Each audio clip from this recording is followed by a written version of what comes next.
હવે શાસ્ત્રી સ્નેહ સ્વરૂપદાસજી આવી અને આજના જ્યારે શ્રી હરિ પ્રાગટ્ય મહોત્સવ અને રામ જન્મોત્સવ છે, તો એ નિમિત્તે એના ઉપર થોડી વાત કરશે સ્નેહ સ્વામી.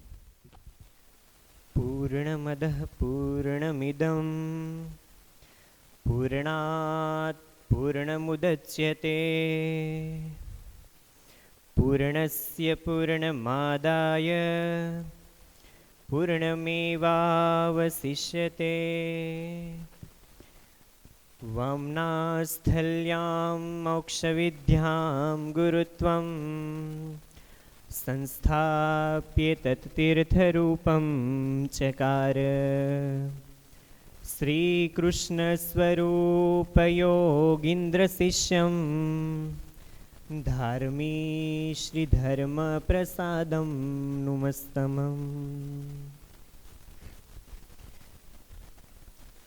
આજના દિવસે જ્યારે રાત્રે 10 વાગ્યે ને 10 ઘડીએ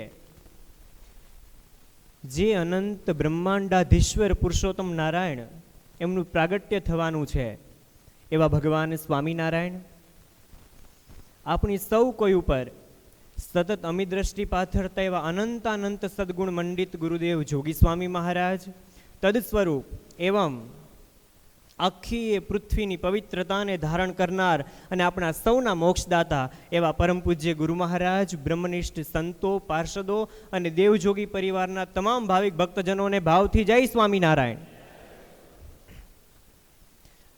વાલા ભક્તજનો, આજની સભા એ પુરુષોત્તમ નારાયણને રમવા માટેનું આંગણું બનાવવા માટેની સભા છે. આજની સભા એ ધર્મદેવ અને ભક્તિ દેવી જેવું હૃદય બનાવવા માટેની સભા છે. આજથી જ્યારે 244 વર્ષ પૂર્વે માત્ર ભગવાન સ્વામિનારાયણનું પ્રાગટ્ય થયું નથી. સ્વામિનારાયણ ભગવાન આ પૃથ્વી ઉપર પધાર્યા તો આપણા બધા માટે કલ્યાણનો એ અમૂલો માર્ગ મોકળો કર્યો.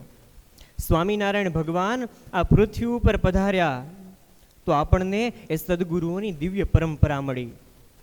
સ્વામિનારાયણ ભગવાન આ પૃથ્વી ઉપર પધાર્યા તો આપણને આવો દિવ્ય સત્સંગ મળ્યો અને અનંત બ્રહ્માંડાધીશ્વર જો આ પૃથ્વી ઉપર પધાર્યા તેવા સમર્થ ગુરુ જોગી સ્વામી મહારાજ, ગુરુ મહારાજ અને આ ગુરુકુલની ભેટ મળી. સ્વામિનારાયણ ભગવાન આ પૃથ્વી ઉપર પધાર્યા તો એવા સંતોની અને હરિભક્તોની ભેટ મળી. પરમાત્માનું પ્રાગટ્ય જ વાલા ભક્તજનો એટલું દિવ્ય હોય છે કે આજથી જ્યારે 5000 વર્ષ પહેલા શ્રી કૃષ્ણ પરમાત્માનું પ્રાગટ્ય થયું, 5000 વર્ષ વીતી ગયા, તેમ છતાં આજે પણ જ્યારે જન્માષ્ટમીનો દિવસ આવે અને રાત્રિના 12 વાગે એટલે પ્રત્યેક ભક્ત હૃદયને વિશે નંદ ઘેરા નંદ ભયોનો નાદ ગુંજતો હોય. ગામની ગલી ગલીમાં હરિ મંદિરોમાં, મોટા મંદિરોની અંદર એ કૃષ્ણ પરમાત્માના પ્રાગટ્યની તૈયારીઓ ધામધૂમથી ઉજવાતી હોય.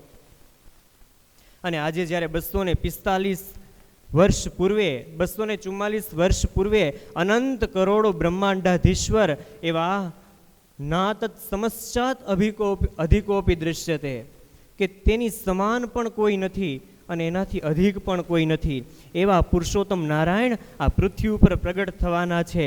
એ પુરુષોત્તમ નારાયણની જ્યારે 50 વર્ષ અને 1.5 પહોર સુધી વિરાટ નારાયણે પ્રાર્થના કરી કે હે મહારાજ પધારો પધારો પધારો, હે મહારાજ આ ધરાને ધામ કરવા માટે થઈને મહારાજ તમે પધારો. અને એ પુરુષોત્તમ નારાયણ, એ મહારાજની પ્રાગટ્યની ક્ષણ એ જ વાલા ભક્તજનો એટલી દિવ્ય હોય છે કે પ્રત્યેકના હૃદયની અંદર એવી દિવ્ય અનુભૂતિ થાય કે નહીં, આ એ જ પરમ તત્વ છે કે જેમની વાતો વેદો કરે છે. આ એ જ પરમ તત્વ છે કે જેમના મહિમાને ઉપનિષદો અંગુલી નિર્દિષ્ટ કરે છે. આ એ જ પરમ તત્વ છે કે જેમના મહિમાને નેતિ કહી અને વેદો પણ અટકી જાય છે. આ એ જ પરમ તત્વ છે કે કે જેમનું પૂજન, ભજન અને દર્શન આપણે બધા કરીએ છીએ. આજે આ સત્સંગ આટલો આગળ વધી રહ્યો છે વાલા ભક્તજનો, એક સમય એવો આવશે કે જે સ્થાન ઉપર એ સર્વોપરી પુરુષોત્તમ નારાયણના 16 ચરણારવિંદની છાપો પડી છે, જે સ્થાન ઉપર એ પુરુષોત્તમ નારાયણનું વિચરણ છે, જ્યાં જ્યાં હાલ પ્રસાદીની છત્રીઓ કે ચરણારવિંદો પધરાવ્યા છે ને, એ સ્થાન ઉપર હાલમાં પણ છે અને ભવિષ્યની અંદર પણ મોટા કોરિડોરિયમ અથવા મોટા મોટા ધામોના નિર્માણ થશે. એમના માટે ધર્મદેવ અને ભક્તિ દેવી જેવું હૃદય થાય ને, ત્યારે આપણા હૃદયને વિશે ભગવાન પ્રગટે. ધર્મ અને ભક્તિને ઘેર ભગવાન પધાર્યા. જીવનમાં પ્રથમ ધર્મ આવે, સદાચારો હિ ધર્મ. અને એવું જ્યારે વર્તન વિચાર ને વાણી થાય, એવી પાત્રતા કેળવાય, ત્યારે એમાં ભક્તિ ટકી શકે. અને હૃદયને વિશે જ્યારે સાચી ભક્તિ પ્રગટ થાય, પુરુષોત્તમ નારાયણને પામવા માટેની જિજ્ઞાસા પેદા થાય, ત્યારે જ એવા સમર્થ સદગુરુ ભગવાનને ભેટાડે એવા સાચા સંતની ઓળખાણ થાય. એમ ધર્મદેવ અને ભક્તિ માતાને પ્રયાગ ક્ષેત્રની અંદર રામાનંદ સ્વામીનો ભેટો થયો. રામાનંદ સ્વામીની પાસેથી દીક્ષા ગ્રહણ કરી, જ્ઞાન સમજણ પ્રાપ્ત કર્યું. ફરીને જ્યારે છપૈયામાં પધાર્યા, છપૈયાની અંદર એ દુષ્ટ રાક્ષસોનો એટલો દુઃખદાયક સમય હતો કે ધર્મ ભક્તિને ખૂબ દુઃખ દેતા, પીડતા. પણ રામાનંદ સ્વામી થકી પ્રાપ્ત થયેલી સમજણને લીધે એ રાક્ષસોના દુઃખ એમને દુઃખમાંથી પણ વૈરાગ્ય પ્રગટાવનારા થયા. અને જ્યારે જગતથી પરભાવ થાય, ત્યારે જ પરમાત્માને પ્રાપ્ત કરવા એ દૂર નથી. હનુમાન ગઢીની અંદર દર્શન કરવા ગયા. હનુમાનજીએ કીધું, ધર્મદેવ, ભક્તિ માતા, આ દુઃખ છે એ તમારા પ્રારબ્ધનું નથી. આ દુઃખ એ પુરુષોત્તમ નારાયણની ઈચ્છાથી આવ્યું છે. અને દુઃખ અધર્મ અને કળિયુગ ક્યાં આવે? બહાર નહીં. માણસના મનની અંદર, માણસની વિચારધારાની અંદર એ અધર્મ પેસે. પેલા વિચારધારાની અંદર અધર્મ પેસે, પછી વાણીમાં આવે. જેવી વાણી હોય એવું વર્તન થાય, જેવું વર્તન એવા જ મનુષ્યના સ્વભાવ બંધાય, અને એ સ્વભાવ પ્રમાણેનું માણસનું જીવન થાય, અને એ જીવન મુજબ જ અંતે ધામની પ્રાપ્તિ થાય. બધાનો પ્રારંભ થાય છે વિચારથી. જો વિચાર કલુષિત થાય એટલે બહારનું વાતાવરણ એ કળિયુગમય જ થાય. ભગવાન અને મહાપુરુષો આ પૃથ્વી ઉપર પ્રગટીને શું કરે? તો ભક્તજનના એ મનના જે સંશયો છે એને છેદે, ભ્રાંતિના ભોગળોને છેદે અને મનને નિર્મળ બનાવે. ભગવાનને સત્પુરુષની આજ્ઞામાં આપણે છીએ. ગુરુ મહારાજ ઘણી વખત વાત કરતા હોય કે ભગવાન અને સત્પુરુષની આજ્ઞામાં છીએ ને, તો ક્યારેય એવું ના માનવું કે આપણે કળિયુગમાં છીએ. સત્પુરુષ આપણને મળ્યા, એવા ભગવાન મળ્યા, એટલે આપણા માટે કયો યુગ છે? સતયુગ. અને એ જ સતયુગનું સ્થાપન કરવા માટે સ્વામિનારાયણ ભગવાનનું આ પૃથ્વી ઉપર અવતરણ થયું. એમના 6 હેતુઓ એ ગોપાળાનંદ સ્વામીને કાર્યાણીની અંદર કીધા છે. પહેલો હેતુ છે કે આ લોકમાં મારી સર્વોપરી ઉપાસના પ્રવર્તાવવી. અને સ્વામિનારાયણ ભગવાને આ પૃથ્વી ઉપર પ્રગટ થઈ અને પોતાના સંતો ભક્તોના માધ્યમે પ્રત્યેક ભક્તજનના હૃદયની અંદર એ સર્વોપરી ઉપાસનાનો દીપ ઝલતો કર્યો છે. બીજો હેતુ છે કે અવતારના ભક્તોને અવતારીપણાનો નિશ્ચય કરીને ઠેઠ ધામ સુધી પહોંચાડવા. ત્રીજો હેતુ છે કે ધર્મ ભક્તિને સુખ આપવું. ચોથો હેતુ છે કે એકાંતિક ધર્મ સ્થાપવો. પાંચમો હેતુ છે નવા મુમુક્ષુઓ કરવા. અને છઠ્ઠો હેતુ છે કે પૂર્વના જે સંસ્કારી યોગીઓ હતા, એ ઘણા કાળથી તપ કરતા હતા, એમની પાસે જવું, દર્શન દઈ તપનું ફળ મળે અને એને પણ અંતે અક્ષરધામની પ્રાપ્તિ કરાવવી.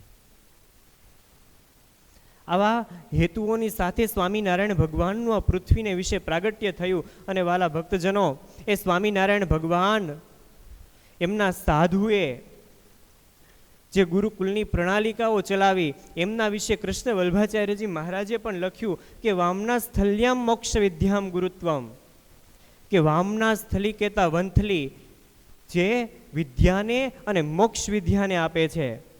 વામના સ્થલ્યામ મોક્ષ વિદ્યામ ગુરુત્વમ સંસ્થાપ્ય તત્તીર્થ રૂપમ ચકાર, કે જેણે એવી વિદ્યાધામની સ્થાપના કરી એવા શ્રી કૃષ્ણ સ્વરૂપ યોગીન્દ્ર શિષ્યમ, કે જે શ્રી કૃષ્ણ સ્વરૂપ છે એવા યોગીના શિષ્ય એવા ધર્મ પ્રસાદને હું નમસ્કાર કરું છું. અસ્તુ. જય સ્વામિનારાયણ.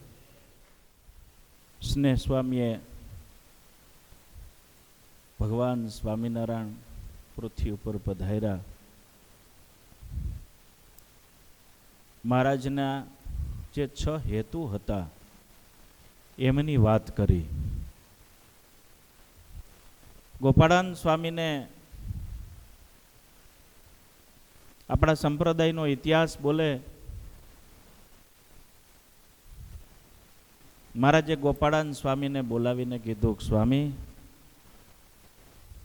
તમે અમારું પુરુષોત્તમપણું નહીં પ્રગટાવો, આની આ દેહમાં હું તમને 1000 વર્ષ સુધી રાખીશ. આ વાત બાયણાના તિરાડમાંથી નિષ્કુળાન સ્વામી સાંભળી અને નિષ્કુળાન સ્વામીએ પુરુષોત્તમ પ્રકાશની રચના કરી. આ ગ્રંથ કોઈ અત્યારના બનાવેલા નથી. આ ગ્રંથ આજથી ને 250 વર્ષ પૂર્વે બનેલા છે.